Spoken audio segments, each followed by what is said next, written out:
الذی لہ ملک السماوات والارض، وہ ذات جس کی سلطنت میں تمام آسمان اور تمام زمینیں ہیں۔ تو اب اس آیت میں اللہ کی 5 صفات بیان کی گئی ہیں کہ آسمانوں اور زمین کی بادشاہت خالصتاً اللہ ہی کے لیے۔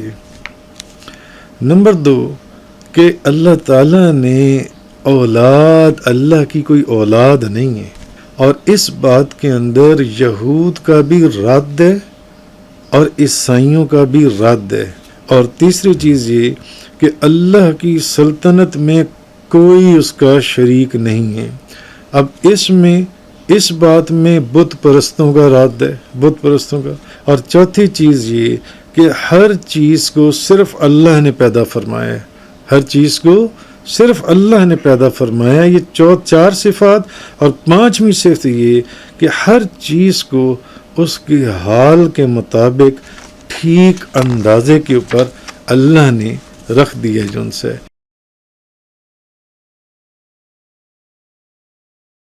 الذی لہ ملک السماوات والارض ولم يتخذ ولدا ولم يكن له شریک فی الملک وخلق كل شیء فقدرہ تقدیرا۔ وہ ذات جس کی سلطنت میں تمام آسمان اور تمام زمینیں ہیں، الذی لہ ملک السماوات والارض، جس کی سلطنت میں تمام آسمان اور تمام زمینیں ہیں، وَلَمْ يَتَّخِذْ وَلَدًا وَلَمْ يَكُنْ لَهُ شَرِيكٌ فِي الْمُلْكِ، اس نے کوئی اولاد نہیں بنائی، نہ اس کی سلطنت میں اس کا کوئی شریک ہے۔ وَخَلَقَ كُلَّ شَيْءٍ فَقَدَّرَهُ تَقْدِيرًا، اس نے ہر چیز کو پیدا کیا، پھر اس کو ایک مقرر کردہ اندازے پر رکھا۔ تو اب اس آیت میں اللہ کی 5 صفات بیان کی گئی ہیں، 5 صفات کہ آسمانوں اور زمین کی بادشاہت خالصتاً اللہ ہی کے لیے۔ نمبر 2 کہ اللہ تعالیٰ نے اولاد، اللہ کی کوئی اولاد نہیں ہے، اللہ کو اولاد کو اختیار کرنے کی کوئی ضرورت نہیں، اللہ کی کوئی اولاد نہیں ہے۔ اور اس بات کے اندر یہود کا بھی رد ہے اور عیسائیوں کا بھی رد ہے، جو حضرت عزیر اور حضرت عیسیٰ علیہ السلام کو، اب عیسائی حضرت عیسیٰ علیہ السلام کو اور یہود حضرت عزیر علیہ السلام کو اللہ کا بیٹا کہتے ہیں۔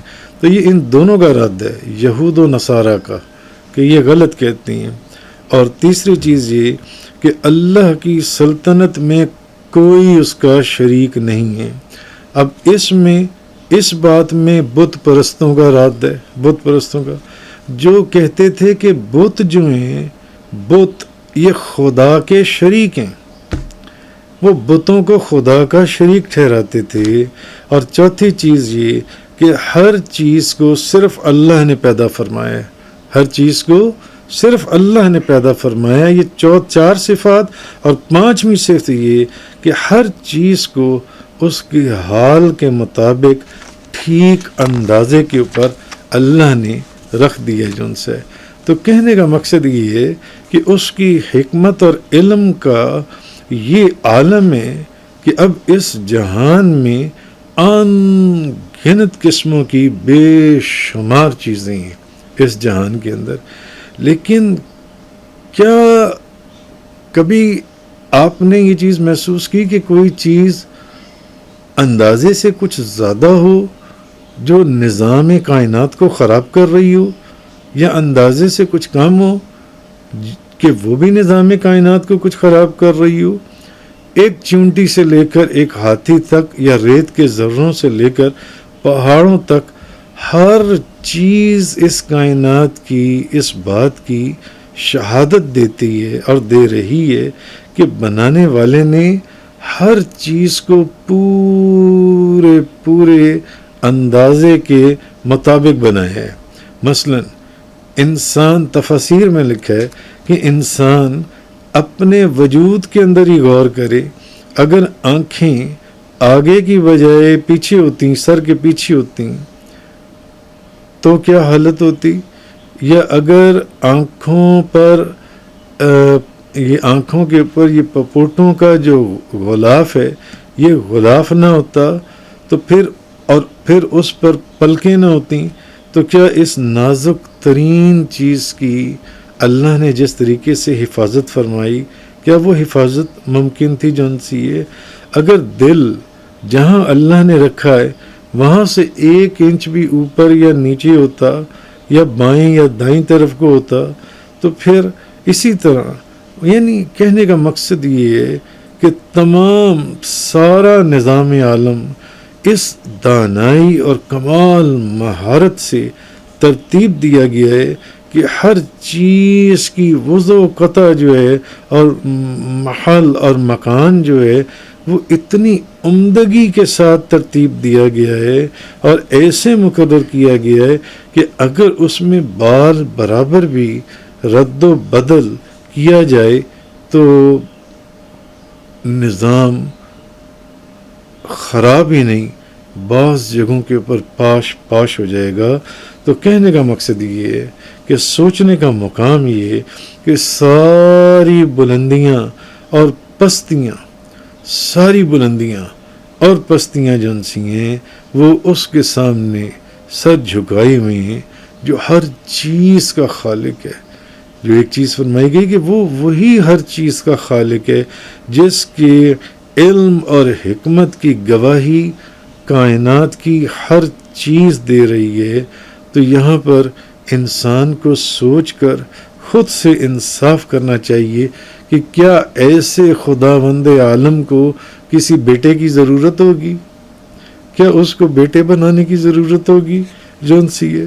یا اس کو کسی شریک کی ضرورت ہے کہ اس کے بغیر اس دنیا کا یا کائنات کا نظام نہیں چلے گا؟ تو یہ چیز سمجھائی جا رہی ہے قرآن کریم فرقان حمید کے اندر کہ تم کن چکروں میں پھنسے پڑے ہو، عقل سے یہ تاریکی کے جو غلاف ہیں ان کو اتار کے دیکھو تم کیا کر رہے ہو، جن سے تم اس روشن حقیقت کو ابھی تک سمجھے ہی نہیں ہو۔ یعنی کہ یہ جو مشرکین تھے جو اپنے آپ کو بڑا دانش مند سمجھتے تھے، وہ اللہ کو چھوڑ کر ایسے معبودوں کو اپنا خدا بنائے بیٹھے تھے جو کہ ہر عیب اور نقص جن کے وجود کے اندر تھا، جو کہ نہ ان کی مدد کر سکتی تھے، جو اپنی مدد نہیں کر سکتے تھے تو انہوں نے ان کی مدد کہاں سے کرنی تھی؟ تو اس آیہ کریمہ کے اندر اللہ تبارک و تعالیٰ نے یہ ارشاد فرمایا کہ وہ ذات جس کی سلطنت میں تمام آسمان اور تمام زمینیں ہیں، اس نے کوئی اولاد نہیں بنائی اور نہ اس کی سلطنت میں اس کا کوئی شریک ہے۔ اس نے ہر چیز کو پیدا کی ہے، پھر اس کو ایک مقرر اندازے کے اوپر رکھا ہے۔ کوئی چیز مقررہ اندازے سے 1 انچ بال برابر بھی آگے پیچھے یا اوپر نیچے نہیں ہے۔ وآخر دعوانا ان الحمد للہ رب العالمین۔ تفسیر قرآن کا یہ لیکچر انگلش میں سننے کے لیے براہ کرم ڈسکرپشن میں موجود لنک پر کلک کریں۔